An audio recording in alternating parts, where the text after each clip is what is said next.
Welcome to the Spring 2017 Mesa College VAMP show. The theme of this show is Recalling Home. I hope you're all excited to see some good storytelling tonight. My name is Lauren Cusatello. I'm a producer of this show here from So Say We All, and so I want to talk to you a little bit about So Say We All, what it is, what it does, and how you can get more involved and take part in more of our programs in the community. So Say We All is a 501c3 nonprofit organization that's dedicated to storytelling.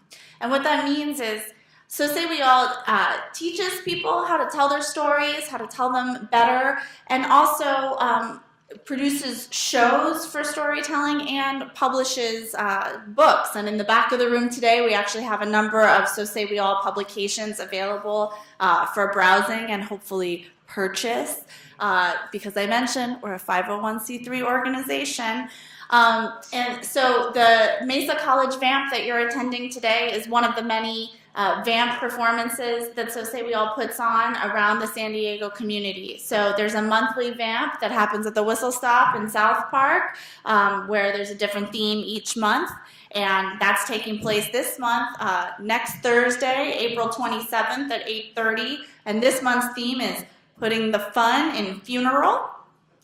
We also do VAMPs at the local colleges, City College, Mesa College, and other colleges around San Diego, and other performances. And one of So Say We All's main focuses is working with veteran writers to help them tell their stories of their experiences. And there's an event this Monday, April 24th, here at Mesa College, in this very room, same time, same place, next Monday.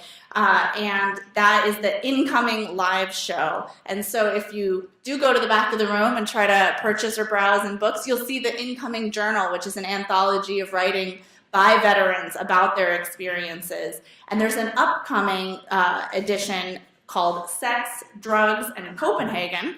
And there's a deadline for anyone who thinks they might want to submit. So any of you veteran writers out there who think that they've got a story to tell, the deadline for submitting to that journal is May 28th. And if you're not sure whether you have a story to tell, come to the event on Monday and listen to other people's stories, and maybe you'll be inspired or get a chance to talk to someone about the process. We also have a couple of other events coming up in the next few weeks. So one thing So Say We All does is a monthly green room writing workshop. So that's an opportunity to write about whatever you want. We'll give you some ideas, but it's a good chance to develop submissions for the Veterans Journal or for an upcoming VAMP showcase. And our next green room is this coming Monday, May 1st at 7 o'clock at Words Alive.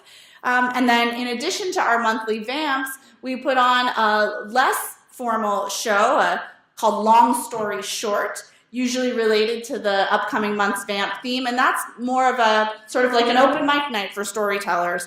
And we've got one of those coming up May 13th at 7 o'clock at the Diversionary Theater. The theme is the good, the bad, and the ugly. So I'm sure you all have short stories you can tell without preparation on that topic.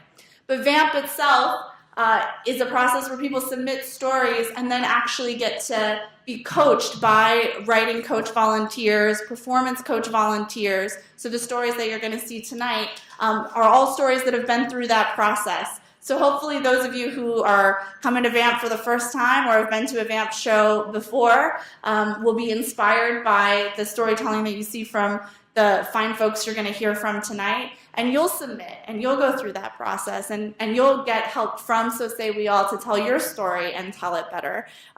So with that, I'm going to introduce the faculty sponsors of tonight's show, Jen Dorillo and Marie Alfonso? Yes? Alfonsi, sorry Marie, to talk about the program here at Mesa College. Wow, hey, hi. Hi! Good evening. I have a script because I've been told when I go rogue, that's when things go bad. For any latecomers, we have like so many seats here. Don't be afraid. We may not bite, but you get to be really close to the action. Anyway, welcome to our second annual VAMP. We are so excited that you're here. Marie and I are both professors in the English department, and we were drawn to this project because we believe in the power of storytelling. We wanted to create a platform for our students to tell their stories, which aren't always commonly heard. So I have a script in them. I gotta stop. So these writers that you're going to see today, there's 6 of them. They went through this very extensive process of workshopping, writing, meeting with faculty mentors, meeting with performance coaches. I think they've probably worked pretty solidly for about a month, maybe a little bit more than that, because whatever they submitted, they were working on those essays already in their classes. So something that we were really excited about is that a lot of these writers who you're going to see tonight will probably have never really considered themselves to be writers. But Sosewial is really supportive of people just to tell their stories. So we have a couple of writers tonight who are in an advanced creative writing class, but the other writers are in various levels of English. So we have a couple who are in ESOL classes and a couple who are in composition classes. So these are students who probably never really identified as writers and are very excited to tell their story to you. Let's see. So with that in mind, I mean, Mesa's vision is about equity. So something that we're very excited about is that a lot of these stories you're about to hear tonight are probably stories you would never actually read, in a textbook. Although a lot of us in the English department, what we do now is there have been so many stories being told by college students about being undocumented or about being in abusive relationships or feeling, going through withdrawal and depression. A lot of these stories that are pretty taboo, and they didn't know that this is something that they could write in an English classroom. So that is something that we're really excited about, and they feel really empowered to tell these stories. And so that really mirrors what we're trying to do at Mesa, right? We're trying to give students all this, give them access to this education that they're allowed to have, and to tell them that their lives that they lead are actually really critical. They're vital and they're important. So we hope that you'll be just as moved as we were when we were making the very difficult decision of choosing 6 stories out of over 100. So this tonight's theme is going to be about recalling home. With Sosewial's VAMPs, what they do with themes is it's very highly interpretable. So what you might assume to be the concept of home might not actually be presented here tonight. There are a lot of various interpretations of that. So we're very excited. We're so happy you're here. Honestly, I was a little bit freaked out because I didn't see enough people, but I think we're just kind of taking our time to come here. So that's really great, and I'm so happy that all of you guys are here. And Marie has a few words. She would like to thank some very generous supporters. Hello, can you hear me? Okay, so we would like to thank all of our writing coaches and the VAMP committee members who dedicated their own time to working with these writers. I'd also like to thank the Mesa College Foundation, Wendy Smith, and the Basic Skills Initiative, our dean, Andy McNeil, and our very supportive president, Pam Lester. Let's have a round of applause. And most important of all, we'd like to thank our writers. So we have Grace Tuzolana, Pe Oyang, Oriana Rodriguez, George Cisneros, Iman Faki, and Diamond Cavazos. One round of applause for all of our writers. And first up, we have George. Come on up.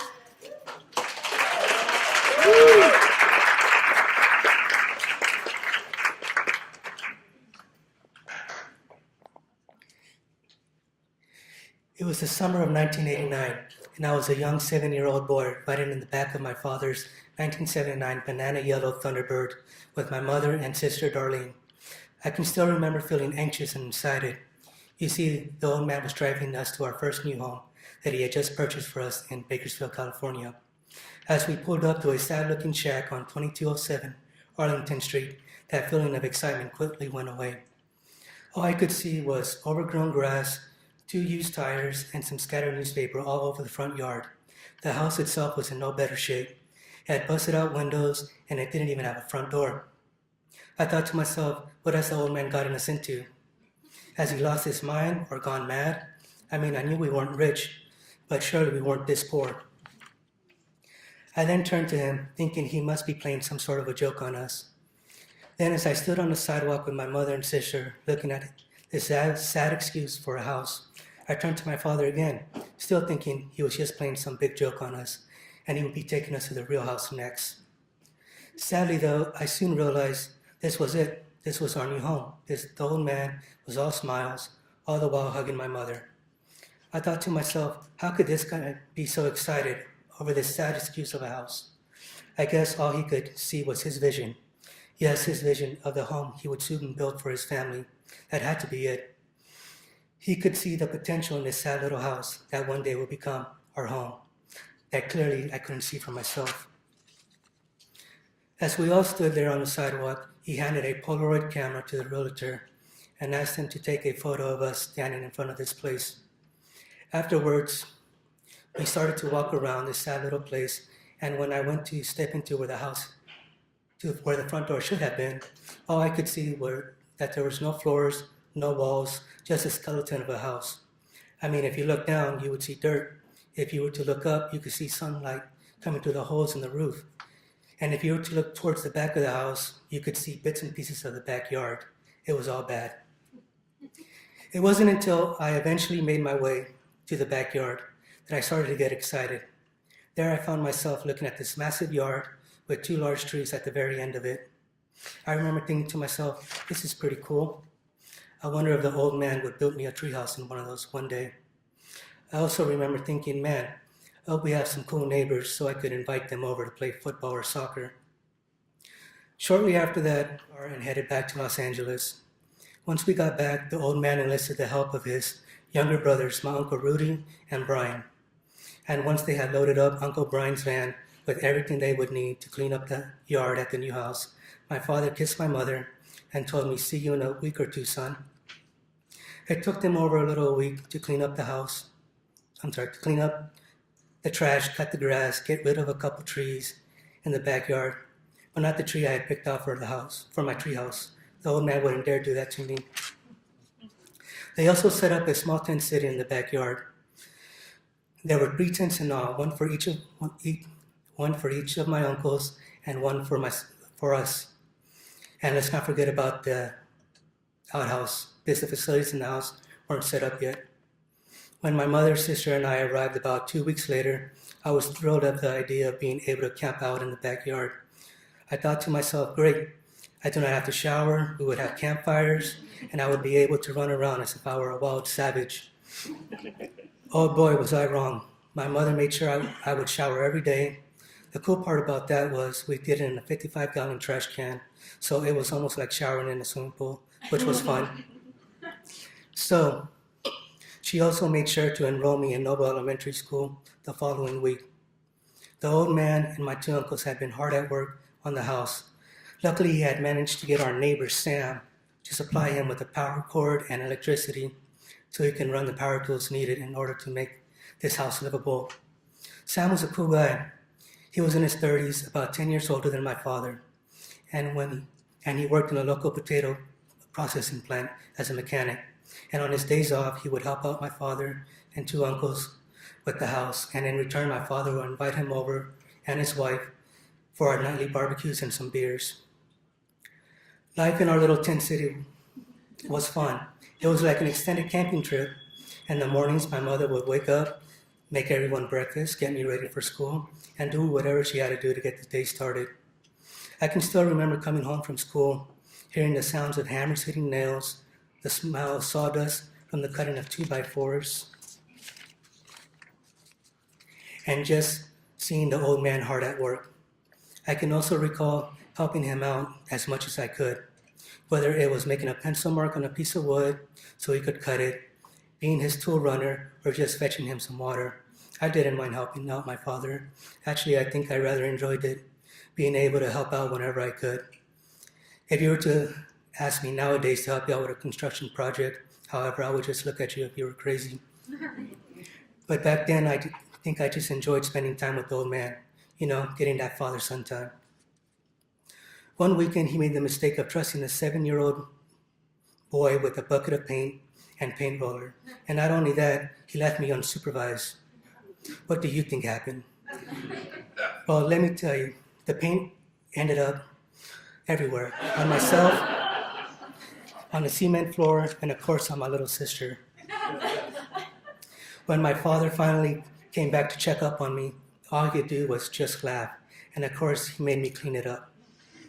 Another time, I made the mistake of helping him out when it came time to putting insulation on the walls. I remember him telling me to put on some long sleeve shirts and some pants. However, it was the middle of summer in Bakersfield. And if you've never been to Bakersfield, the temperature up there gets around in the triple digits. So I decided to go with a t-shirt and shorts instead. That's one decision I quickly regretted. You see, when you work on insulation and your skin is not protected from the fiberglass fibers, it will get all over your skin. And once it does, it starts to feel like hundreds, no thousands of needles are poking you everywhere. Let's just say it wasn't a very fun experience for me. And to top it off, the only way to get the fiberglass fibers out, it was to take a very cold shower so your pores can close up and force the fibers out. It took 2.5 months of working all day and sometimes into the night. Finally, all that hard work, all of that sweat and sometimes blood had paid off. The house was finally finished and furnished. We now had floors, walls, windows, a nicely groomed yard, and yes, we even had a front door. I can still remember the first day I came home from school after the house had been fully finished and furnished. I walked through the house looking at the cherry oak wood cabinets in the kitchen and then entering my massive room with panoramic windows that would be for myself and my sister. I thought to myself, the old man did it. He was able to build a house from pretty much scratch. Yes, he had help from his brothers, our neighbor Sam, and of course he had my help too. This guy, however, in my eyes, can do whatever he wanted to do as long as he worked hard at it. I guess he was like a Superman to me. It wasn't until many years later, at the age of 27, around the same age my father was when he purchased his new home, that I truly grasped the feeling that he must have had that day in front of that sad little house. After saving up enough money, getting out of debt, the dream of owning my own home became a reality. I remember feeling very accomplished and excited when the realtor handed me the keys to my new condo in San Diego, California. I can only imagine my father felt the same way that day all those years ago when we were standing in front of that sad little house. Thanks.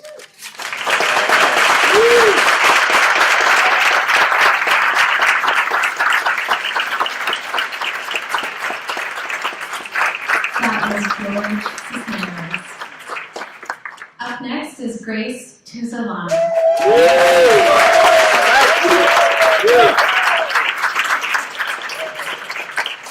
Good afternoon, and thank you everybody for coming. I always thought I was from Tanzania until I was old enough to learn and understand things that I did not know as a child. I used to ask my parents, why don't we have relatives? When are they visiting so I can show them to my friends? Those are the questions that come up most of the time, if not all the time, I had a chance to ask. I was born in Congo, and this much I know from my parents. One quiet evening, I was home with my mother, my brother who was only 19 months at that time, and myself who was only 8 months old, and our housemaid. Suddenly, there was a loud knock at the door. It must be someone in a hurry, my mother said when she came at the door. There was a pair of soldiers asking for my father, who claimed that my dad owed them a lot of money. My mother told them that it was not at home, through a slightly open door just enough to see through. The soldiers forced themselves into the house, yelling and screaming at my mother. Realizing the situation was scary, our housemaid ran through the back door with my brother to the neighboring cassava farm that was about an half away from our house. The soldier barked, "We have to prove that it's not inside." They stole some money after an intense search that flipped our house upside down. They forced my mother out of the house and burned the house to the ashes right before our very eyes.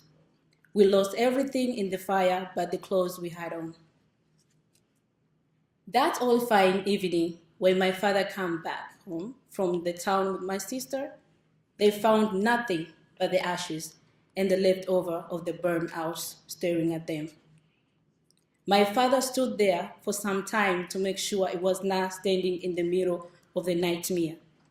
As he realized what happened, he screamed out loud my mother's name. She came out of our neighbor's house with my brother behind her and me in our arms. It was a great consolation to see us standing there. My dad called it the most relieving moment in his life. As quick as we could, my family made the decision. There was no other option but to leave our homeland, the Congo, for a neighboring country, Tanzania. This turned out to be one of the most difficult journeys to my family would ever take. To get to Tanzania, we had to cross the Lake Tanganyika, which is the second deepest lake in the world. It was the darkest night my family had ever seen. In that tiny boat, my parents only hoped to arrive safely and to leave the unimaginable terror behind us. I became an immigrant at the age of 18 months. I would later discover that we had to leave our homeland, the Congo, because of the violence that was going on at that time. There was many issues with the government. The government did not want to pay the soldiers. The soldiers were not satisfied with the government treatment of the member of the army. So they started to pay themselves. They started to stealing civilians' belongings at the point of gun. Instead of the citizen defender, the army had become the most fearable opponent, and who dared to speak against the crime committed by the army members were prosecuted or killed.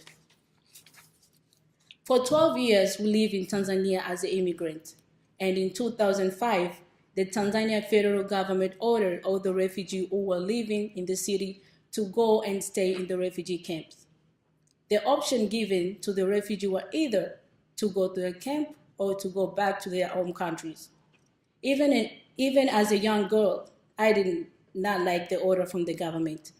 I wanted to stay in the city, and I tried to convince my parents to let me remain until I finished school. The option was that no one in our family should stay behind. I was real sad to leave school, friend, and even the life that we had. I knew that everything was going to change, that we were going to start a new life and meet new people.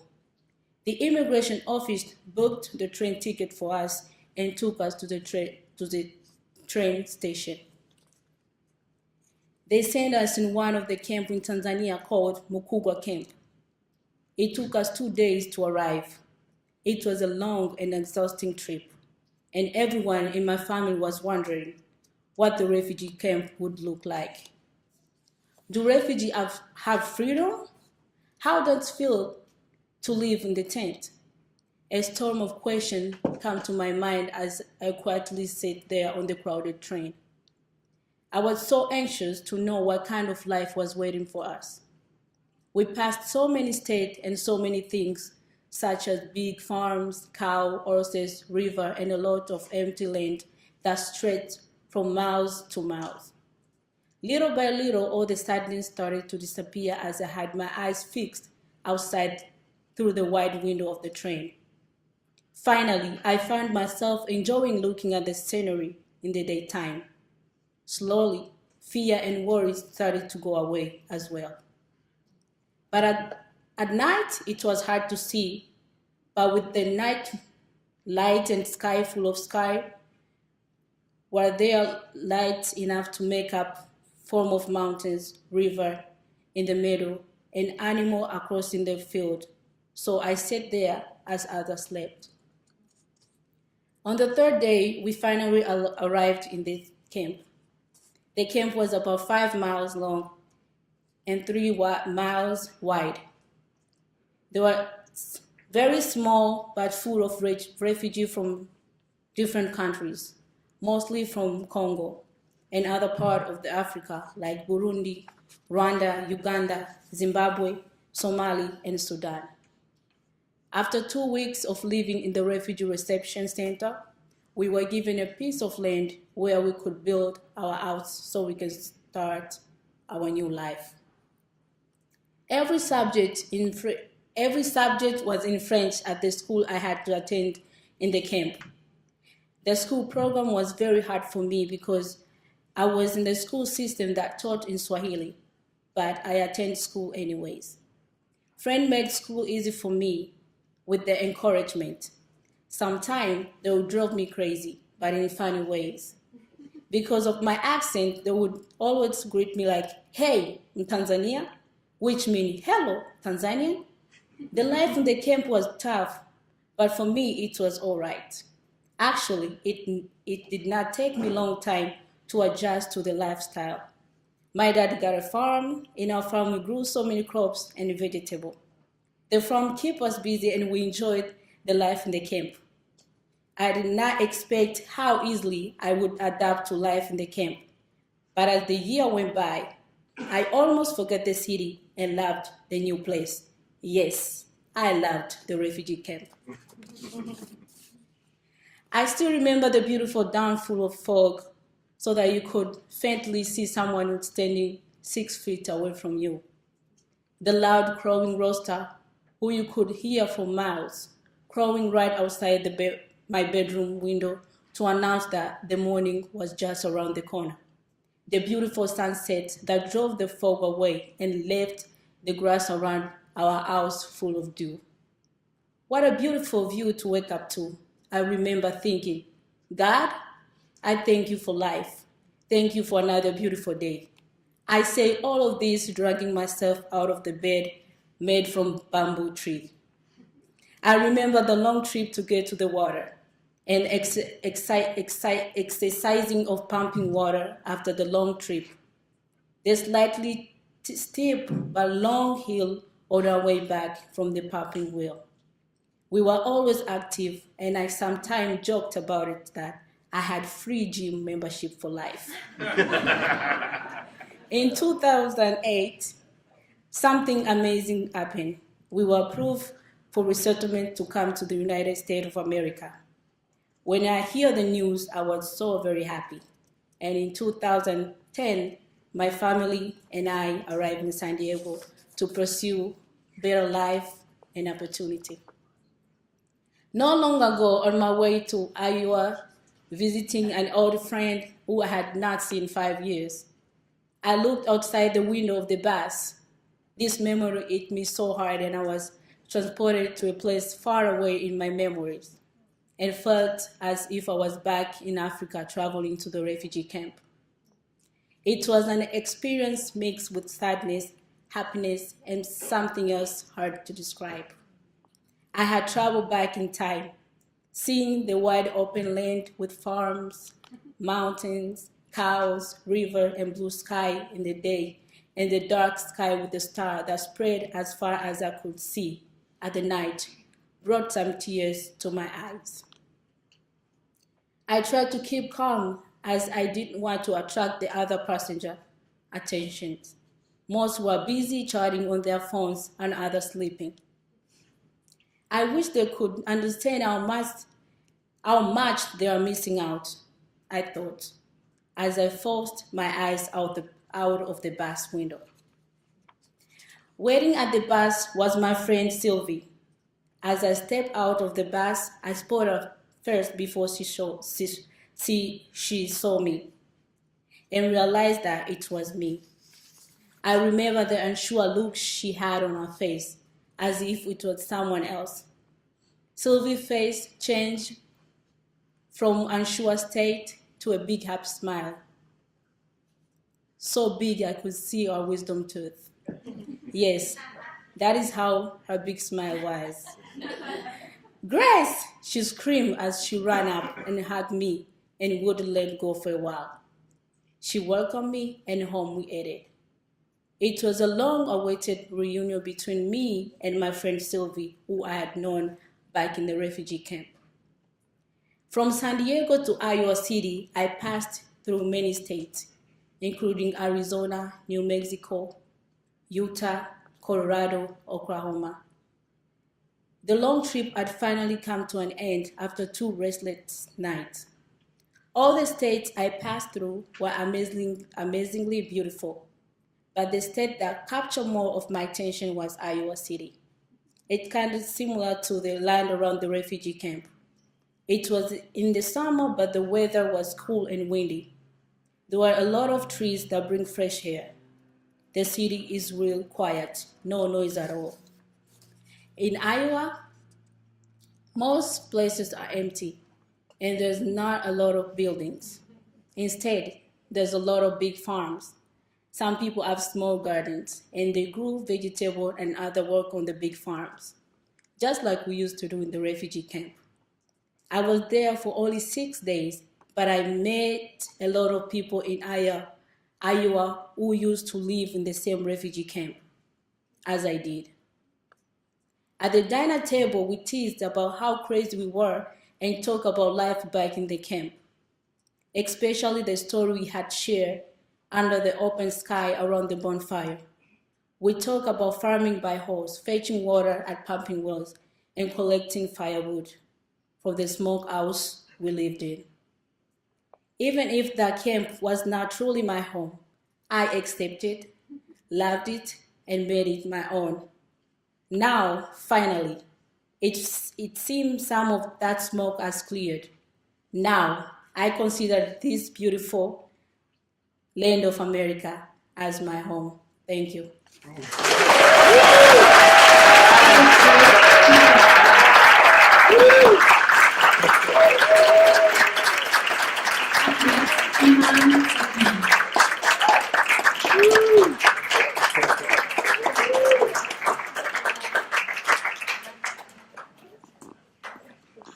Good evening. On May 25th, 2000, my sister Fatima's fiance, Samer, came knocking on my mother's front door. My sister Lena and my mom were both surprised by his visit as he calmly stood before them and said, "Fatima's in the hospital. She is burnt." "Why is your hand wrapped?" Lena asked. "I tried to put her out and she grabbed my hand." Samer calmly responded as if Fatima's burn was minor. I remember my eldest sister Jumana's description of Fatima in the hospital. It was hard to wrap my head around the fact that Fatima's precious face and entire body were burnt so badly that no operation or medicine could heal her 4th-degree burns. The burns were so extensive that they went through her skin and into the underlying fat, muscle, and bone. Her appearance was black, charred. The ICU monitor displayed a gradual decrease of Fatima's heart and brain function. And 13 hours after Fatima entered the hospital, she passed in the arms of Jumana. Her death was ruled a suicide. That evening, my father informed me of my sister's passing. It was such a shock. We were the middle daughters of 6 girls. My head did not understand how to accept a sudden death. The tears streamed down my face and my heart broke. Fatima was 20, I was 16. I felt as if someone took a part of me away. I didn't know what to do but cry. I recall events like Easter Sundays when our parents would take us to a park field full of eggs and candy scattered on the newly defrosted Michigan field. My sisters and I competed in search for who could fill our Easter baskets first, while the helicopter was throwing out pink, blue, yellow, and red eggs for kids to catch. I would run on the green field and check everyone's basket and make sure they had enough candy. That way I could have some of their candy when I ran out. It was always laughter and jokes in my colorful family. If you didn't catch up, then you were the rotten tomato. I think back to my memories of Fatima, and they were always full of smiles, and she also left a good impression. She was full of happiness and warmth, and was so loving and fun to be around. I could always rely on her. One time, I took a trip to the Big Boys restaurant where she worked. I remember always spending time with her at work because we would crack jokes and laugh at the silliest things that didn't make sense. Because she was older than me, I looked up to her. She was my role model. Now that I'm older, I look back and remember times that I saw Fatima's abuse. Like a time my sister's eye was bruised. I didn't fully understand what a black eye meant at 16, nor did I have the skills to step in. My family and I were unaware of Fatima's ongoing and chronic suffering. One evening, Fatima called Lena, but the answering machine beeped. She spoke, fearing for her life. I want to leave. Yesterday, he pulled a knife on me. I'm going to run away from him. That was the last time anyone spoke to her before she died. Fatima's last words showed that her environment was severely unsafe. She was reaching out for help and had the urge to leave her unhealthy relationship. When I found out that my sister spoke her last words in fear, I was confused because at 16, I didn't understand what domestic violence was, nor did I have the skills to prevent it. I love my sister so much, and I wish I had known how to handle her signs of abuse. When I think of her black eye that was covered in foundation, it feels as though she was covering her pain and afraid to speak up of what might happen to her. However, no makeup can conceal the truth of internal suffering. My sister was burned in her fiancé Samer's house garage. During the official police investigation of Fatima's death, Samer's tale of the incident was that Fatima had cut the grass, smoked a cigarette inside the garage near the lawnmower, and the cigarette fell on the lawnmower and blew up, and she caught on fire.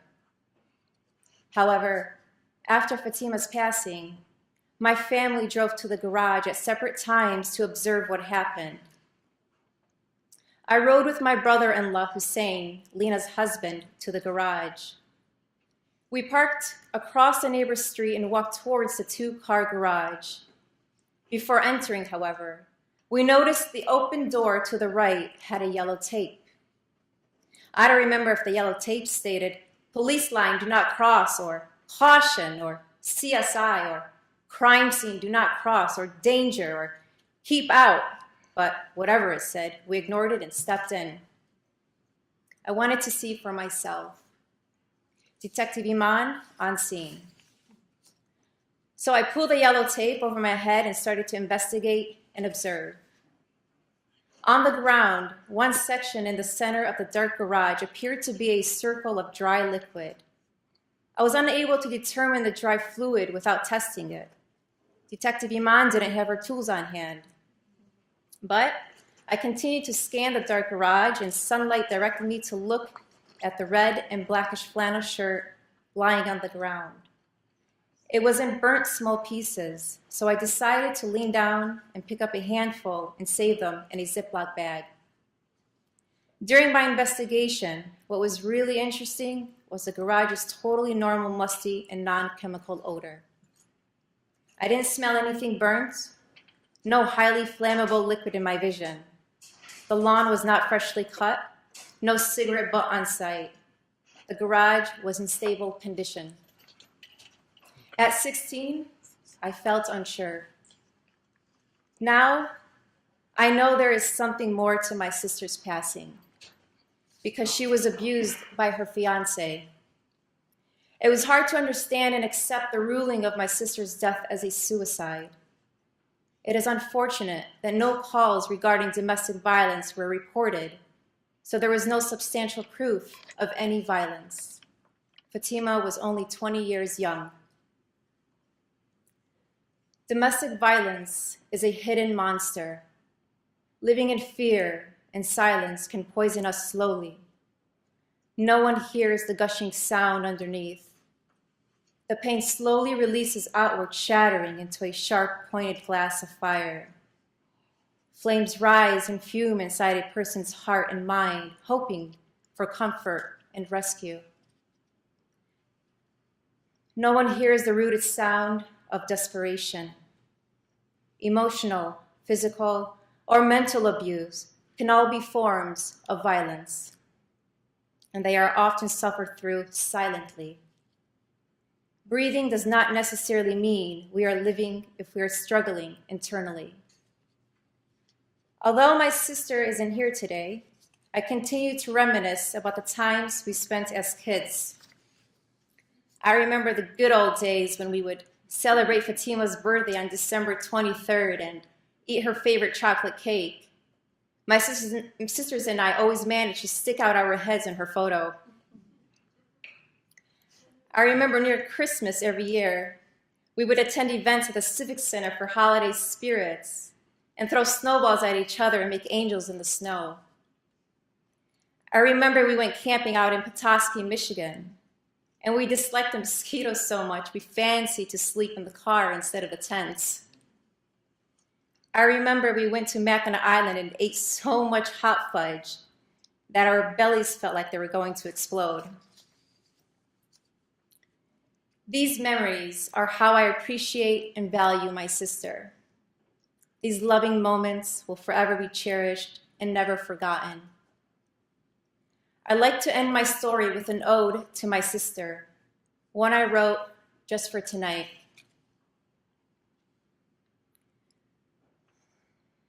To our beloved sister, daughter, and aunts. You are the rainbow in the sky that fills our souls with colorful joy. Your loving eyes give comfort to those who seek grace in their hearts. Your white smile is so bright and nurtures our traveling souls. Your spontaneous personality has us excited to our last laugh. And your memory of beauty and love will forever be stamped on our hearts. You are shining in the heavens with no fear but freedom. And you are heard and forever in the light. Thank you.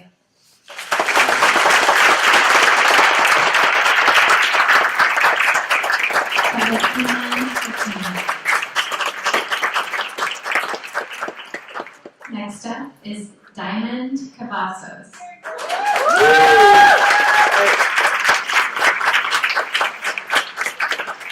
Thank you guys so much for coming. You can just feel the love in the room. So it's really special.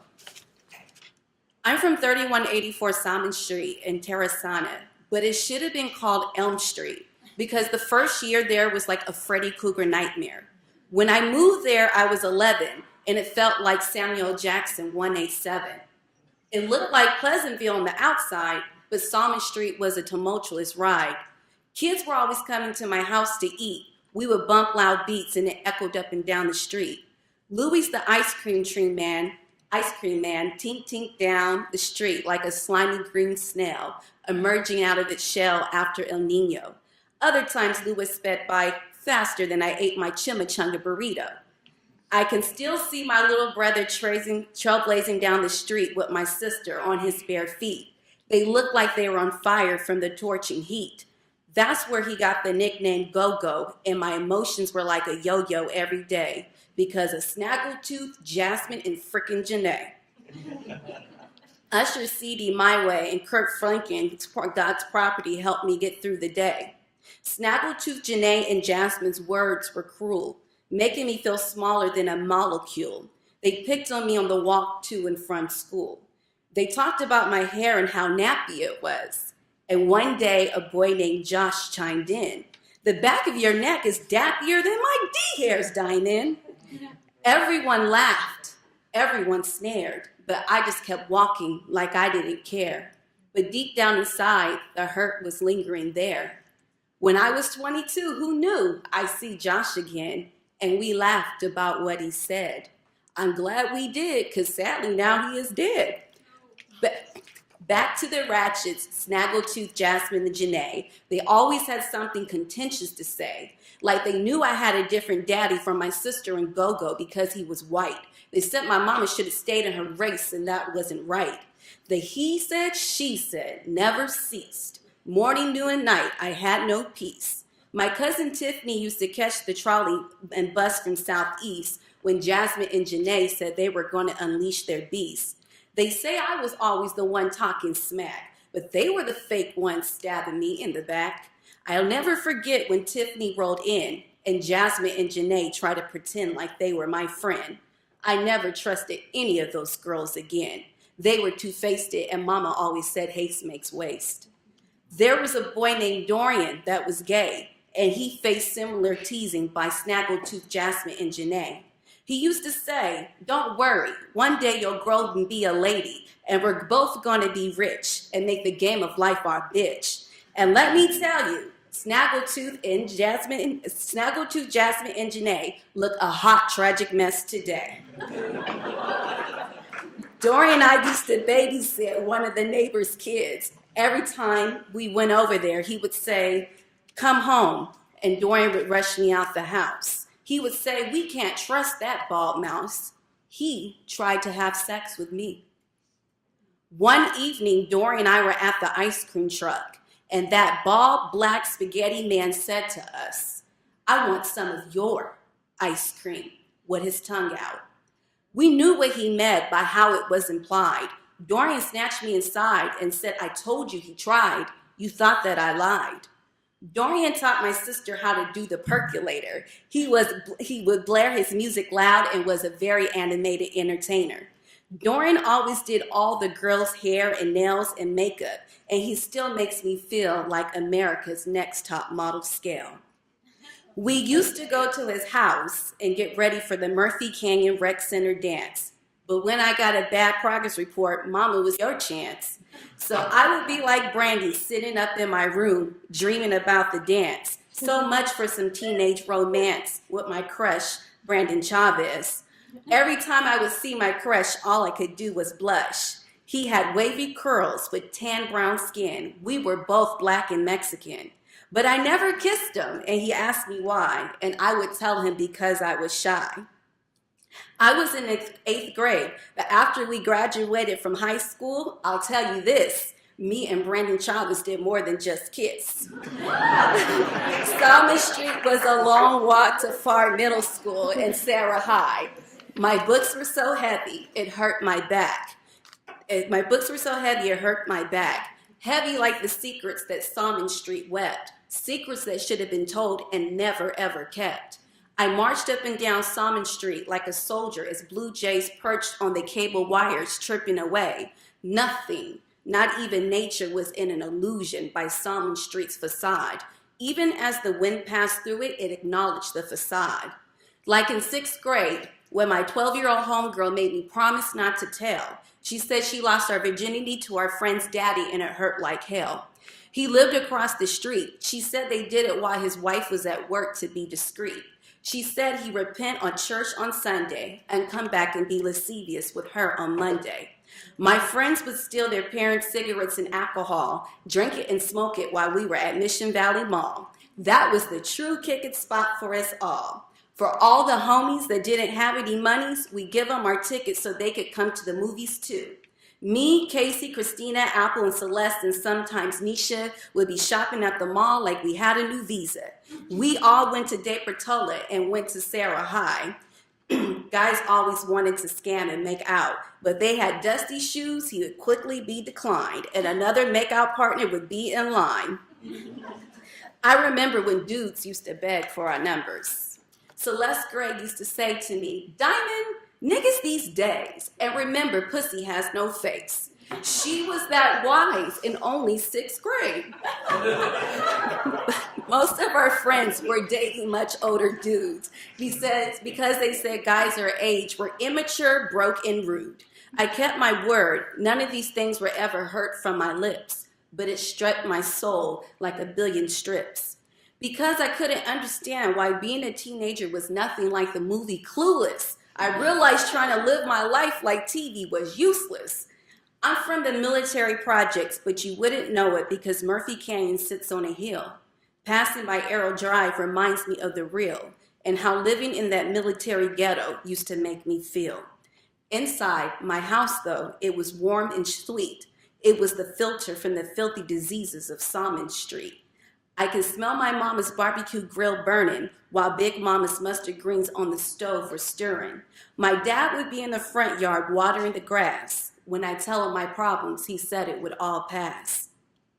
My exotic cat Heidi was always there to greet. She could smell the fishiness from Salmon Street.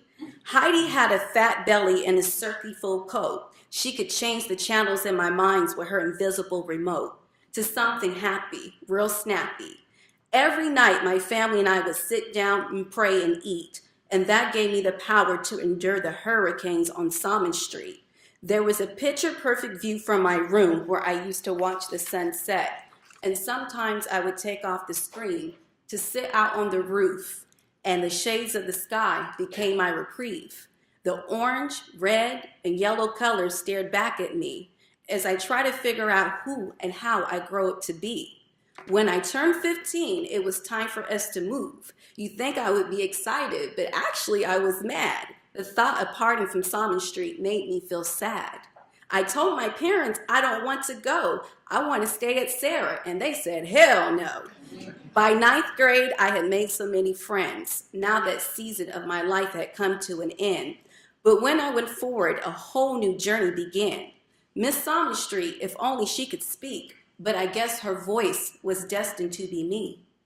I'm from Joe Cavazos and Portia Allen, the people that created me, but thankfully their relationship wasn't meant to be. When he found out she was pregnant, within a minute he tried to fly her to the abortion clinic. He's still a coward and will never admit it.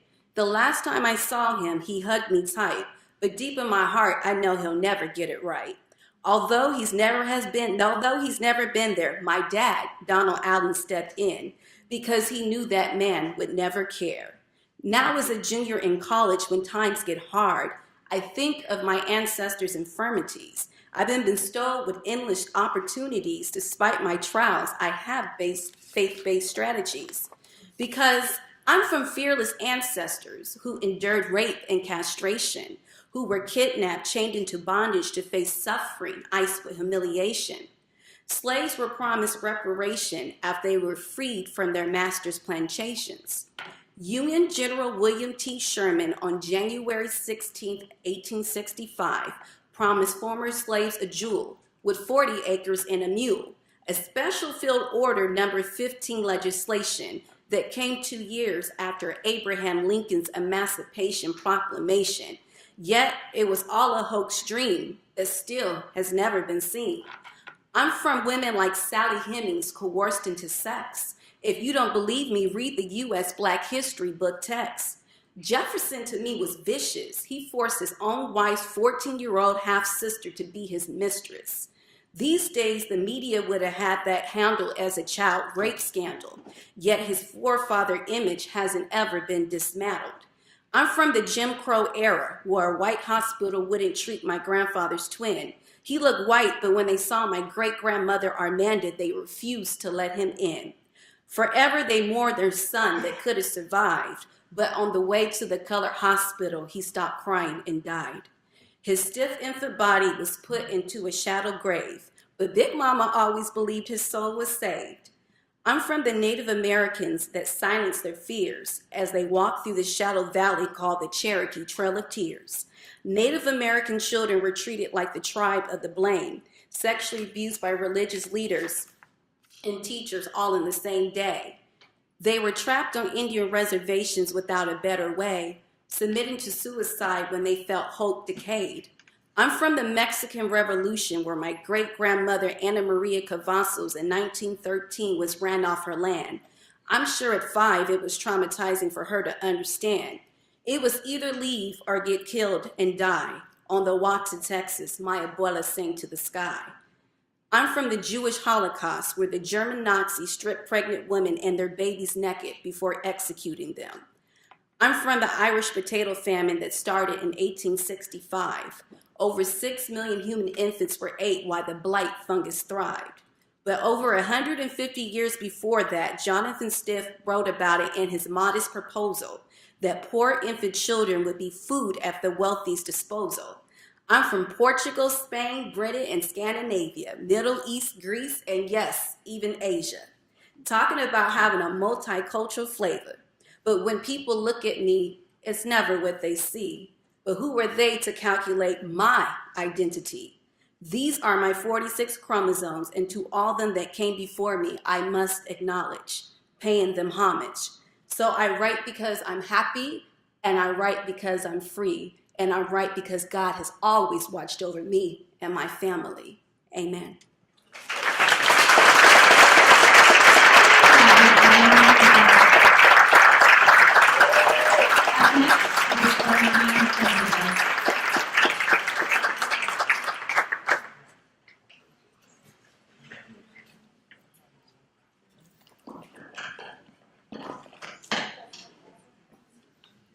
Hello. My mom was young when she had my brother Oscar and me. My brother and I were born in two different parts of the same country. He was born in Tijuana and I was born in Escuinapa. We were raised in a small town with my grandparents before my mom decided that it was a good idea to come to the United States on her own. There were better job opportunities to support us back in Mexico. During the time she was gone, I started to see the world in black and white. I was 2.5 years old when I came into the country with my younger brother.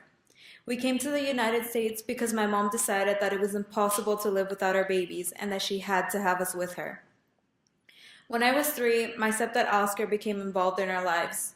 Even though he had other kids of his own, he had fallen in love with my mother and her 2 babies. I remember that we used to live in blue apartments, and one day my stepdad bought us scooters like those plastic ones that you see at the swap meet. One for each of us, the blue for my brother and the pink for me. A few months later, my mom decided to send my brother back to Mexico. She was a single parent and she could no longer take care of both of us. She wasn't financially stable. She sent my brother back instead of me because I am a girl and was more at risk of something bad happening. I remember giving him a stuffed Winnie the Pooh as I said goodbye. I even remember that we kept his jacket and I would wear it to school. To this day, I still have the jacket. I can tell that this was the hardest decision that my mom ever had to make. There are times when I look at her and I can tell that she regrets making that decision. Whenever my 16-year-old brother calls, my mom gets sad. In her eyes, you can see how much she misses him. She cries when she argues with him because she is here and he isn't. My mom does all that she can for him. She sends him money and makes sure that there are people there to take care of him. She tries so hard to make sure that he is okay, but sometimes her efforts don't seem enough to him. As I grew up, I started to forget that I had a brother. I had been so young when he left. I was an only child until the age of 5. When I was 5.5, my stepdad rented a small apartment and my mother and I moved in. My stepdad had 3 other kids of his own, Heidi, Oscar, and Brian. My mom accepted his children into our lives. There were times when she took care of them as if they were her own. My mom and my dad had a baby, Jack. He is now 8 years old, and when he sleeps, his legs get really long and they look like cricket legs. At first, the doctor had told my mom that Jack was going to be a girl. If it would have been a girl, she would have been named Jacqueline, but Jackie turned into Jack in a matter of days. The day he was born, we had planned to go to Soak City, which is now known as Aquatica. My mom was not feeling well, so my aunt took me instead. When I got to my aunt's house, I started to worry because my mom didn't answer the phone. As it turns out, my mom had gone to the hospital and had the baby. Baby Jack was born August 24, 2008. Jack was such an active baby that my mom said she should have named him Georgia the Jungle instead of Jack. That year, I learned how to change its diaper, how to feed it, and how to make it stop crying. My mom taught me everything I know about kids. That year, it became an actual living baby. November 2009, my parents got into a huge argument, the biggest one they ever had. This day, my stepdad came home a bit too drunk and was out of control. He started throwing things around the house and breaking stuff. That day in November changed my perspective of him. He was no longer a father figure in my life. He was simply the man that my mom loved. I was no longer able to call him dad. That day to me, he became known as Oscar. My mom and Oscar had their second baby, Camilo, who is a child prodigy and the most loving yet angry little baby. He is 6 years old and has perfect scores. He's reading first grade level as a kindergartner. Camilo was born September 13, 2010 at 10:30 p.m. I remember that my mom was wearing blue fuzzy pajamas. That day, Oscar was supposed to be going to a funeral, but instead of remembering the dead, we will remember the birth of something beautiful. There was a day about 2 years ago in which my brothers were running around in front of our house and Camilo fell and his face landed in the mud. He was crying with mud all over his mouth. Funniest thing ever, but it made the baby of the family cry. My mom told me that I once asked her, "Mom, do you think that I will love this baby?" I have no memory of asking this question. I have no idea why I questioned my love for an unborn child, but now I know that it was a dumb question. I love these babies with no limit. Questioning my love for them may be the dumbest thing I have ever thought of. During spring vacation, when I was in 7th grade, I became a victim of Oscar's abusive words. Oscar had just came back from his trip to Guatemala, which he takes every year. He showed us a lot of pictures that he took. One of the pictures that he took was from a plant in which the peanut grows. I said, "Ew, that looks gross." His response to me was, "The only thing that is gross here is you and that body of yours." Those words destroyed me in a matter of seconds. I went into my room and cried for hours. I didn't want to eat. I couldn't stand to look in the mirror because everything I saw was gross. At that moment, I knew that even the people who raised you will hurt you one way or another. He made me feel disgusted with every inch of myself. As months went by, I would eat less. I thought it was the only way to feel better with myself, but it just made me feel worse. Life got harder that year. It was the year that I became my brother's adoptive mother. At least that's what my mom calls me. I was ending 7th grade when my mom started working. She would go to work at 4:30 in the afternoon, which meant that as soon as I got off the school bus, I would have to rush home to take care of my brothers. My mom would get home at around midnight. It was difficult to take care of 2 children, mainly because Oscar would get home, take a shower, and leave to a place unknown to me. He would do this every day and would come home half an hour before my mom got home. I never found out where he went. I didn't mention it to my mom because I thought I would get in trouble by Oscar. I simply went on as if it was okay for him to leave me with the responsibility of 2 children. I finally told my mom. That day she yelled at him and told him that what he was doing was irresponsible. How could he leave a teenager with the responsibility of 2 children? That year I became more mature. I learned that raising kids is a big deal. I took care of them so often that I became their second mother and they became my kids. My mom dislikes my biological father. We don't even consider him when it comes to my life unless absolutely necessary. I know my mom would do whatever it took just to make sure that I had a good future. I know this because the summer of my freshman year in high school, I applied for Deferred Action for Childhood Arrivals, also known as DACA or the DREAM Act. I thought that I finally had the opportunity that I wanted to establish my future. Yet it seems as if things just became harder. My life became complicated. I needed my biological father to sign papers to give my mom full custody of me. I called him that summer. He told me that I needed to do what he and my mother never did, which was to continue school. Even when he encouraged me to do better, he never gave my mom custody. So he pretty much screwed up my life. How more could he disappoint me? I couldn't get my passport, which meant that my forms of identification for DACA were pretty much non-existent. That same summer, I learned that the people who are supposed to love you won't, so why rely on people who will only disappoint you? The summer I turned 16, I started playing soccer. My family thought that it would do me good. Soccer became consistent. That summer, I spent the majority of my time on a field or in a park with the ball set at my feet. I started losing weight, but I thought that I looked the same, mainly because I was still grossed out with the way I looked. The beginning of 2016, I got sick, so I had to go to the hospital. I found out how much I weighed. In the course of 6 months, I had lost over 20 pounds. The doctor thought that I was taking diet pills. It felt good to notice that my body looked different and that I didn't look as fat as I felt. Oscar then said I looked okay and that I was finally at the weight that I needed to be at. In that moment, I noticed that me playing sports was not for his approval. It was for me to learn how to love who I am without damaging my body. I fell in love in the beginning of 2016. I spent all my time with him. He would go to my soccer games and support me with the decisions that I made. I knew it was true love. I helped him to try and become a better person because his friends didn't always have the right mindset. I encouraged him to be better, to do better, and to be someone in life instead of what everyone else saw him as. The day after my birthday, I broke up with him. He would try to limit me, and I started going a bit crazy inside. He hated that I wore makeup or that I would wear crop tops because other guys would look at me. But he didn't know that I wore things for me to learn how to love myself.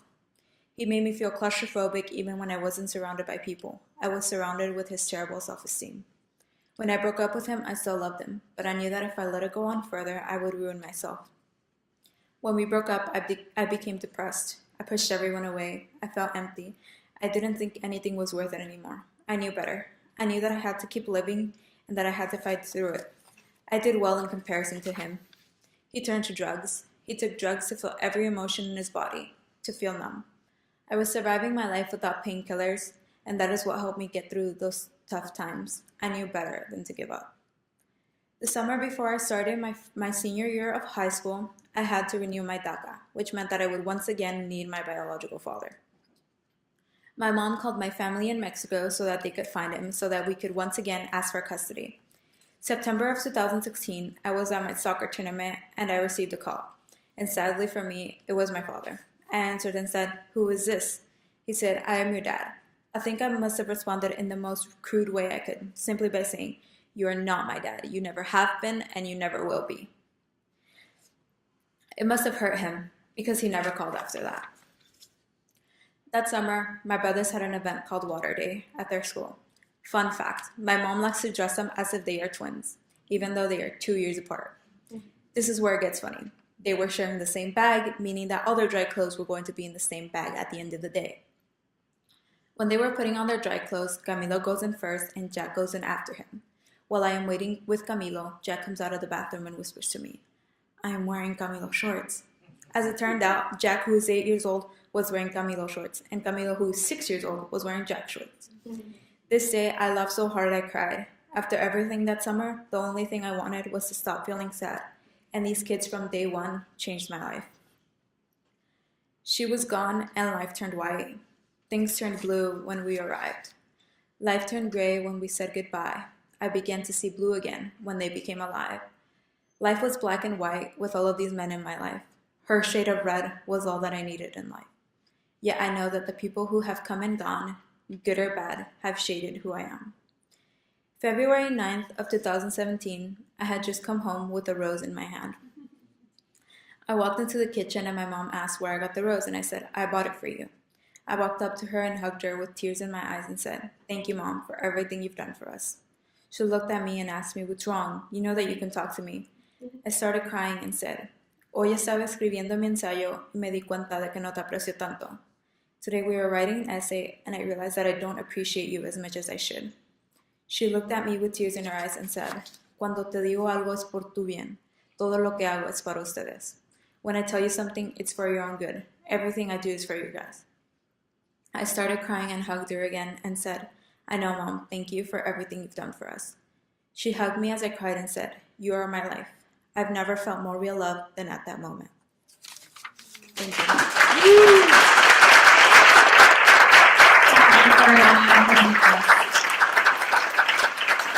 Our final story of the night is Pei Oyan.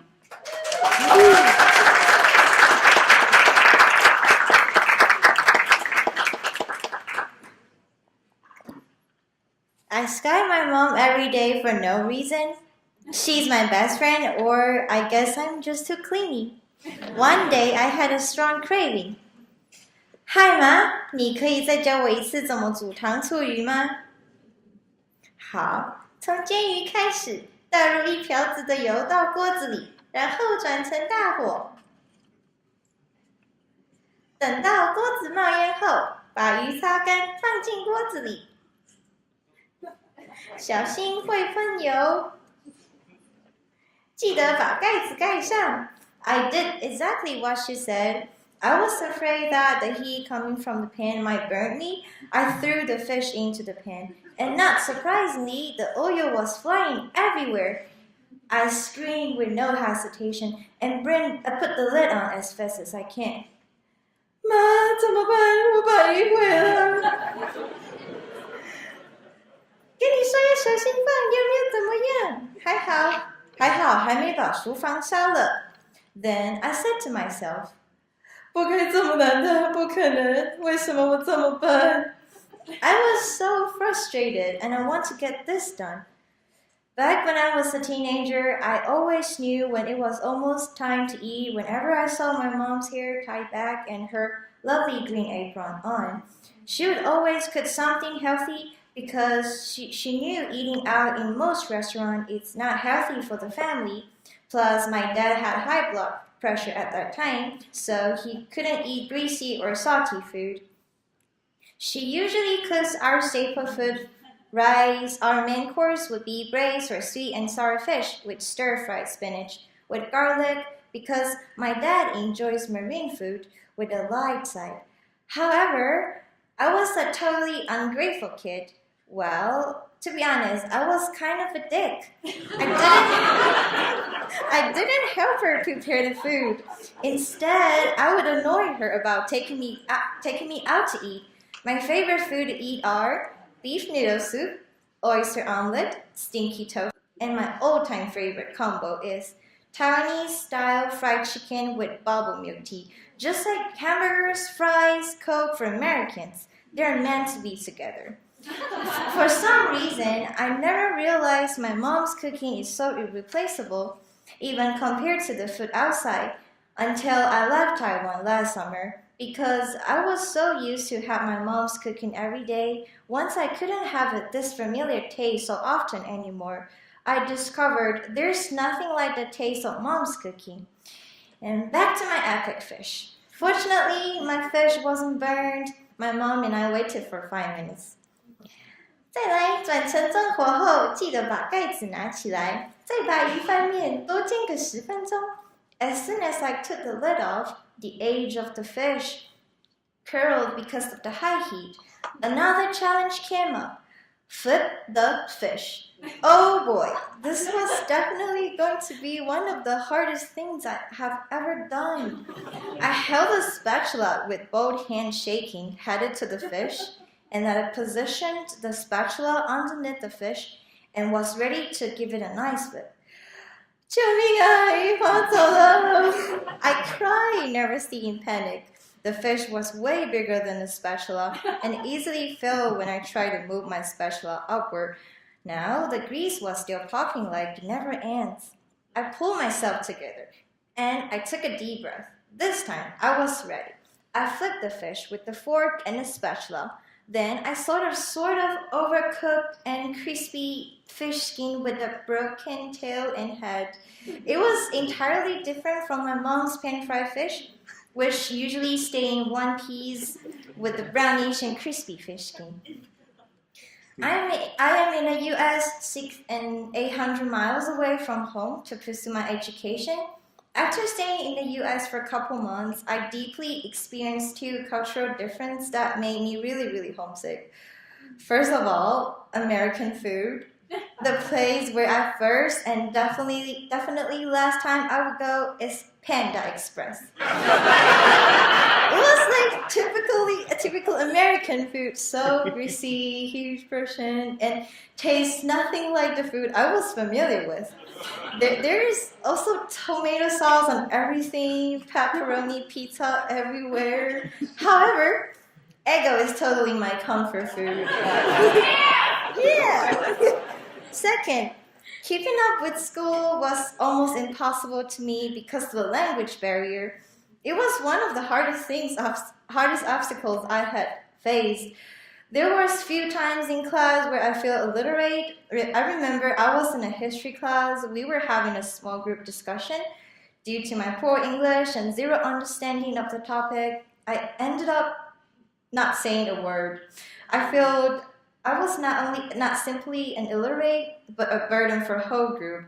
After that experience, I had made up my mind that I must improve my terrible English.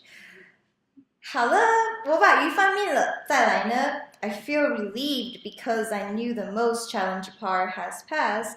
Still, I regretted that I didn't learn the perfect flipping skill from Mom when she was teaching me back home. 很好，先把鱼放在一个盆子上，把锅子里面的油倒掉，洗过后擦干。加入少许的油以及半杯的水，再把一些番茄酱、醋还有糖放进去，最后把鱼也一起放到锅内，把它们一起煮熟。I paid full attention and followed each step she said carefully because I didn't want to make another mistake. Shortly after I finished each step, the smell of the freshly cooked fish combined with the sweet and sour sauce greeted my nose and then filled the entire house. I wasn't sure if it was as great as the aroma produced from my mom's cooking, but I, for a brief moment, thought that I rapped through a wormhole and traveled back in time, back to my comfort zone. 我成功了，我真的成功了 I said, my voice was full of happiness and I felt a sense of accomplishment, even though the final creation didn't look as appealing as mom's.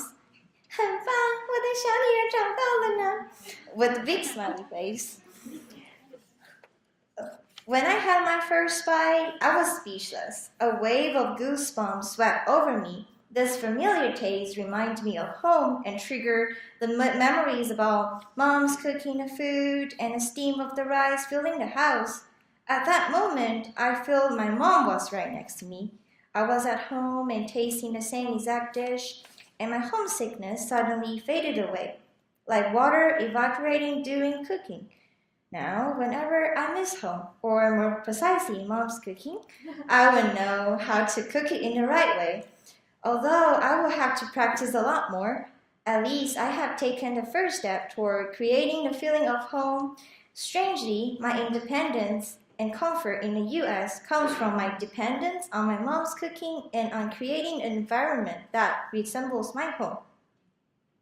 The taste of my mom's signature dish is the sweet and sour version of what's called ukko fish, a popular marine food that is mostly enjoyed by the people in middle and southern Taiwan, who also prefer sweetness with sour garnish. Unlike their northern counterparts who fancy salty food, having my mom's signature ukko fish on the dinner table not only warms my soul due to her impressive cooking skill, but also reinforces my identity. I belong to Taichung, the middle south of Taiwan. My taste preference has carved my cultural identity deep in my heart. This time, I'm doing the same fishing, with much improved skill and without my mom's advice. For each piece ukko fish on my cheap IKEA plate, it's a copy of my home and my faithfulness to it. With each bite, the taste that I am supposed to be used to keeps reminding me an idea that somehow never gets old. I know that I'm living in the U.S. and pursuing my education, but no matter how deeply I may integrate with the American society, I will always be a Taiwanese.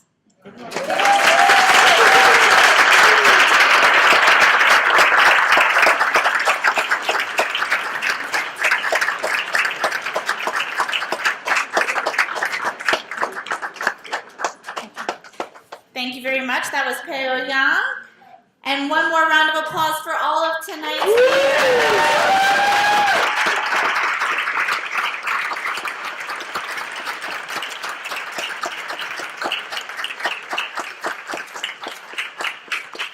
Thank you so much for coming to the Mesa College VAMP show. I have a message from Jen. If you like what you heard tonight, please mark your calendars for May 15th for another night of storytelling from the Mesa Visions writers. They're going to read fantastic fiction, poetry, and nonfiction to a live audience in this room. The students in the Mesa Visions program are in a creative writing class taught by the fabulous team of Pega Modaleb and Jorge Villalobos.